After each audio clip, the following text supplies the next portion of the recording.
कल अवस्थी जी का एक सुभाषित आया। सुभाषित जीवन से संबंधित है और वह शुद्ध रूप से सामाजिक है।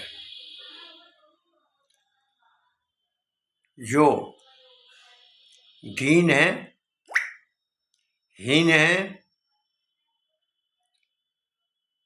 जिनके पास कोई व्यवस्था नहीं है, उसके लिए है। जो असहाय हैं, सहायता की जिनको आवश्यकता है, संदर्भ सुभाषित का वही है। ये हमारी परंपरा, हमारी संस्कृति, हमारे विश्वास का स्वरूप है, आधार है। निरंतर अतीत में दानियों की परंपरा रही है, जो सेवा भाव करने रखने वाले हैं, उन्होंने सेवा दिया है और निरंतर उसमें उनकी तल्लीनता रहती है। वे कहते हैं कि दानम होमम दैवतम, दानम होमम दैवतम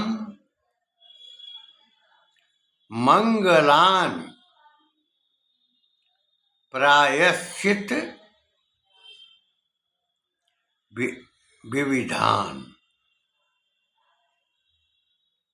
दानम होमम दैवतम मंगलान प्रायश्चित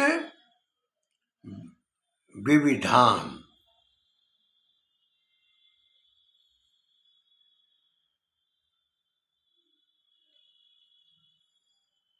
लोक वा दान एतानि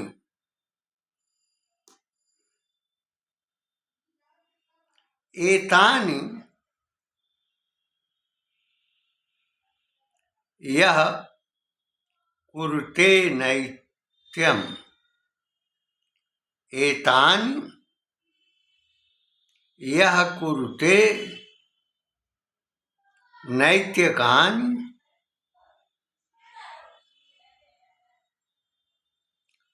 तस्योत्थानम देवता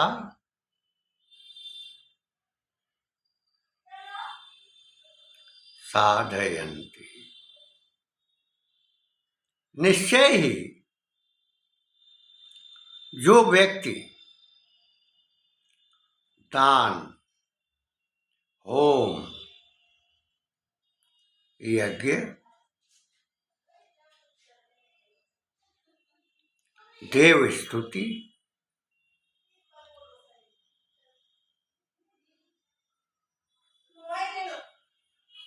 मांगलिक कर्म, प्रायश्चित कर्म तथा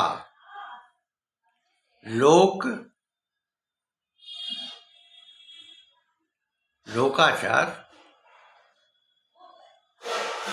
करते हैं, वे लोकाचार को यथा शक्ति नियम पूर्वक करता है। देवी देवता स्वयं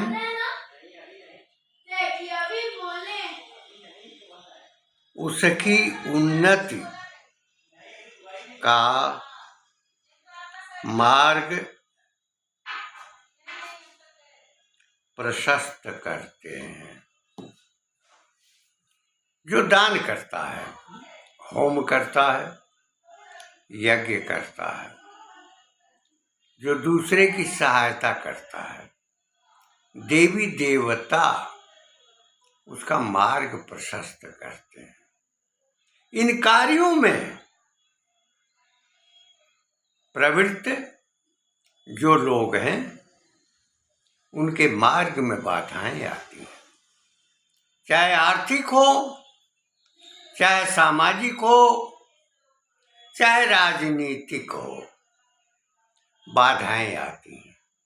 हमने अनुभव किया है कि जब भी स्वयं सेवक किसी कार्य में प्रयुक्त हुए हैं, सहायता संबंधी, किसी का भवन ध्वस्त हुआ हो, कोई भूख से तड़प रहा हो, किसी के घर में अस्वस्थता की स्थिति हो, तो स्वयं सेवक उनकी सहायता करते रहे हैं।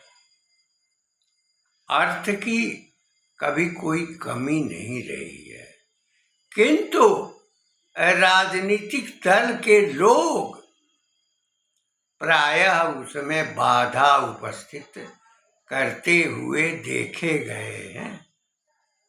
सेवा के क्षेत्र में प्रतिस्पर्धा नहीं थी। पूर्व समय में व्यक्ति सेवा में परायण होता था और प्रतिद्वंदिता का अभाव रहता। लेकिन जब से राजनीतिक क्षितिज पर इस कालखंड में, विगत 60-65 वर्षों के कालखंड में समाज में राजनीतिक वितृष्णा पैदा हुई, तो सेवा और सहायता के कार्य में भी अवरोध पैदा किया जाने लगा। यह अवरोध स्वयं सेवक के विरुद्ध दुराचरण का था।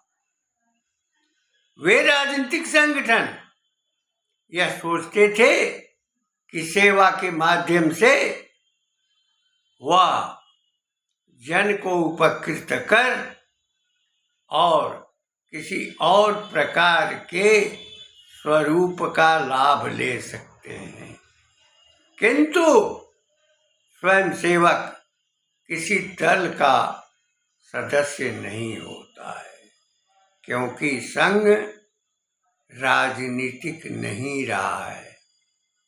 वह अपने राष्ट्र के लिए, अपनी संस्कृति के लिए सदैव समर्पित रहा है।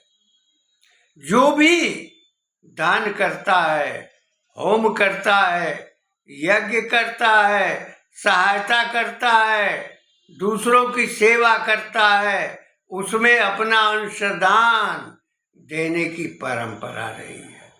काशी में हमने स्वयं अनुभव किया है, जहाँ विषम कठिनाई उपस्थित हो, वहाँ पर विधिक रूप में स्वयं आगे आकर हस्ताक्षर करके याचिकाएं भी दाखिल करने में वे चूके नहीं हैं।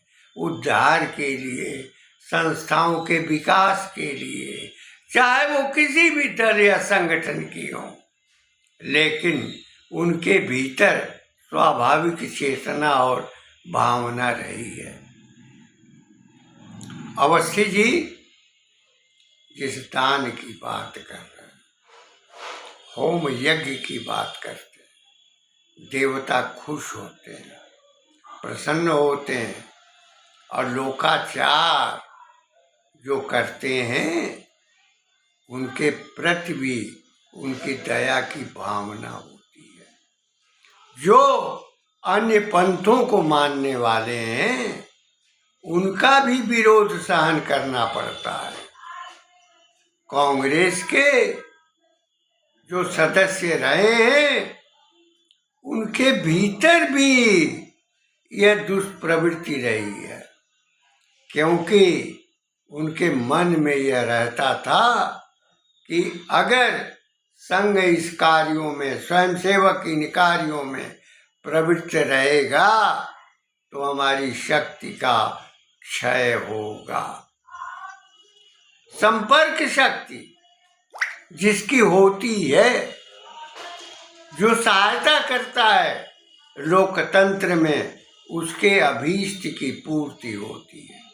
लेकिन जिसका अभीष्ट हो ही नहीं, जिसकी कामना हो ही नहीं, जिसकी कामना राष्ट्र के वैभव और गरिमा के लिए हो, देश की सुरक्षा, देशभक्ति की भावना के लिए हो, वह दान करता है, यज्ञ करता है, होम करता है, वह गरीबों की, अनाथों की सहायता करता है। और संघ इसी भूमिका में सदैव रहा है। कुछ लोग ये कहते हैं कि संघ कथा नहीं कहता, संघ उपदेश नहीं करता, संघ एक रूप में पौराणिक कथाओं का आख्यान नहीं करता। संघ के पास आख्यान करने का समय नहीं है। आख्यान करने वाला ऋषित्व भारत में विद्यमान है, और वे लोग जो अपने को समर्पित मानकर, चाहे वो रामायण की कथा हो या श्रीमद् भागवत की कथा हो, समाज के अनेक जो विद्वत जन हैं वे किया करते हैं। संघ केवल राष्ट्र की रक्षा और राष्ट्र के वैभव और दान, त्याग और सहयोग, उपकार का भाव रखता है। उसके स्वयंसेवक में यह प्रेरणा है। यह प्रेरणा संघ के द्वारा, सरसंघ चालक के द्वारा, सहकार्यवाह के द्वारा, अब विभिन्न क्षेत्रों में विभाग संघ चालकों के द्वारा, जिला संघ चालकों के द्वारा निरंतर दिया जाता रहा है। जब भी राष्ट्र के ऊपर संकट आया है, तो चाहे पूर्वोत्तर का भाग हो या चाहे पश्चिम का भूभाग हो, जम्मू कश्मीर हो, संघ ने सदैव अपना त्याग किया है। जिसका जीवन समाज और राष्ट्र की चेतना के लिए है, राष्ट्र के वैभव के लिए है, राष्ट्र की शक्ति के लिए है, देशभक्ति के लिए है, और समाज के निर्माण, समाज की जो संस्कृति की भावधारा है उसको प्रकट करने का दृष्टिकोण जो रखता रहा है, वह आज अपनी पूर्णता में निसंदेह अग्रसर है। विश्व में जिसका संचार है, देश में जिसकी शक्ति का प्रसार है, जो अविरलता में है, यही भावना जो सुभाषित में है वह पूरे समाज में, पूरे पाठ्यक्रम में निर्धारित की जानी चाहिए, जिससे बाल मन से ही, किशोर मन से ही बच्चों के भीतर दान, दया, त्याग का भाव पैदा हो। साथ ही लोकाचार और जो देव हैं उनके प्रति श्रद्धा की भावना हो। जो ब्रह्म है उस ब्रह्म के द्वारा ब्रह्मांड का संचालन होता है, और उसी ब्रह्म से ब्राह्मण भी निकला है। ब्राह्मण सर्व समाज का चिंतन करता है और करता आ रहा है। उसका प्रारंभ द्विज से होता है, जो सभी वर्णों के लिए यज्ञोपवीत से मान्य किया गया है। उसके अनंतर दूसरी श्रेणी भूसुर की होती है, जो पृथ्वी का देवता होता है। देवता वही होता है जो समाज को अनुप्राणित, प्रेरित, दान, दया, धर्म, सेवा की परायणता का बोध कराता है, जो निरीह लोगों की मदद की प्रेरणा देता है, वह भूसुर होता है। इसके अनंतर तीसरी श्रेणी में बाभन आता है। ये तत्सम शब्द है। बाभन जो विकल्प में बोलता है, बाभन होता है, जिसके पास सत्ता की चाह भी होती है, निरंतर गमन करता है। वह कोई भी हो सकता है, किसी वर्ण का हो सकता है। चतुष्खंभीय व्यवस्था में वर्णाश्रम की आज भारतीय संस्कृति उस स्वरूप में विद्यमान है, लेकिन जो ब्रह्म का ज्ञान रखता है वह ब्राह्मण होता है। और ब्राह्मण कोई भी हो सकता है, जिसके भीतर ब्रह्म शक्ति हो, ब्रह्म ज्ञान हो। वह ब्रह्म ज्ञान जो 14 भुवन और इस प्रकार एक भुवन में 2 सप्तलोकों का की अवस्थिति होती है, उस ब्रह्म से सीधा संबंध ब्राह्मण का होता है। इसी प्रकार ब्रह्मा, विष्णु, महेश भी 3 लोक की संकल्पना में हैं, किंतु ब्राह्मण का क्षेत्र 14 भुवन का होता है। ब्राह्मण जिसके भीतर शक्ति है, जिसके भीतर चेतना है, जिसके भीतर प्रवाह है, समाज का दायित्व है, समाज का संरक्षण है, पूरे समाज का, चतुष्खंभीय समाज का, चतुर्वर्णीय समाज का, वह दान में, दया में, धर्म में, त्याग में, सेवा में उनकी अनुरक्तता, निर्लिप्तता सदैव विद्यमान रहती है। जो दिशा देता है, जो प्रेरणा देता है, जो ज्ञान कराता है, जो शक्ति प्रदान करता है, स्वयं भूखे रहकर भी दूसरों की भूख का निवारण करता है, वह ब्राह्मण राष्ट्र का भी संरक्षक होता है।